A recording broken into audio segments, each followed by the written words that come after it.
Ja. Kui pilse hakkab mängima, siis mina lähen kõndima. Kui pilse hakkab mängima, siis mina lähen kõndima. Muusikatund on pea kõikide laste jaoks üks lemmiktund koolis, sinna minnakse hea meelega, tavaliselt muusikaõpetajad on ka sellised natuke teistsugused inimesed.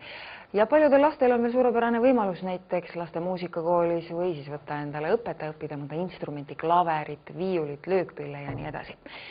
On aga palju lapsi, kes sellest võimalusest tavakoolis osa ei saa, on erivajadustega lapsed ja muusikahariduse toomine erivajadustega laste igapäevaellu on ühe tähtsa projekti eesmärgiks.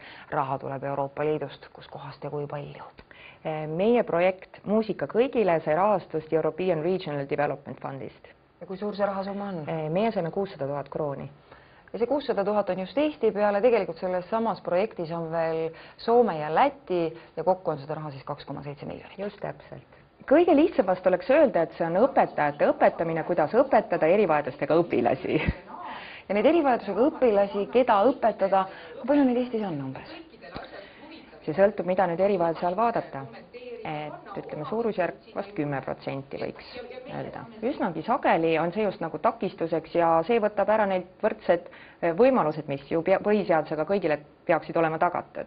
Kes on need targad inimesed, kes oskavad neid õpetajaid õpetada, kus nemad oma teadmised on saanud? Mitu pead on mitu pead, sellepärast meil ongi nagu 3 partneri projekt, et projekti nagu lõpptootena välja töötada õpetaja raamat ja õpetaja raamat siis sisaldakski justkui meie 3 eri maa kogemusi, sest erivajadustega õpilaste õpetamine, ega seal midagi keerulisemat ei ole kui tavaliste õpilaste õpetamine. Oluline on tahtmine ja see tahtmine peab su seest tulema. Kui üks asi ei tööta, siis tuleb kohe ümber lülita ja sellepärast sellist retsepti, et tehke nüüd nii, ei olegi olemas. Ja meie selle õpetajaraamatu eesmärk ongi see, et anda suund kätte.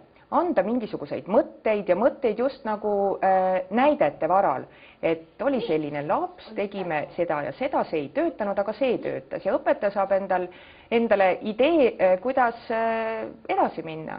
Ja teine väga tähtis aspekt on see, et õpetajaid peab julgustama, sest et teadmatus on alati see, mis meid hirmutab, me ei tea, mis meid ees ootab, kui me teaksime natukene midagi, siis oskaksime seda tunduvalt neid probleeme lahendada. Nii, ja me kõigepealt proovime siis niimoodi, tema on nüüd juba hakanud 2 käega mängima, et parem käsi ja vasakus käes on siis saatenoot. Nii läks, jah.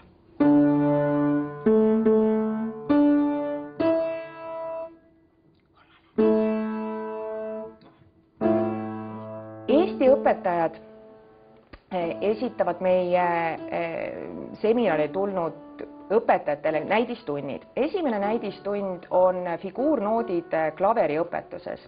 Figuurnoodindus tuleb Soomest ja see on selline kujundi värvimärgisüsteem, mis siis ongi alternatiiv tavalisele noodikirjale.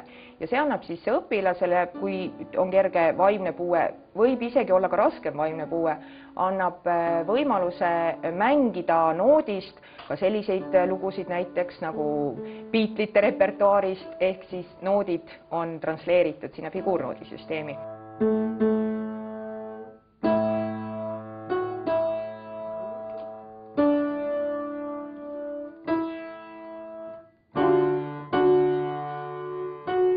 Ja teine näidistund on meie jaoks ka eksperiment. Me oleme kohale kutsunud 4 last, kellel ei ole mitte mingisugust kokkupuudet meie ringitööga ja üldse muusikaõpetusega peale selle, et laulutunnis on veidi lauldud.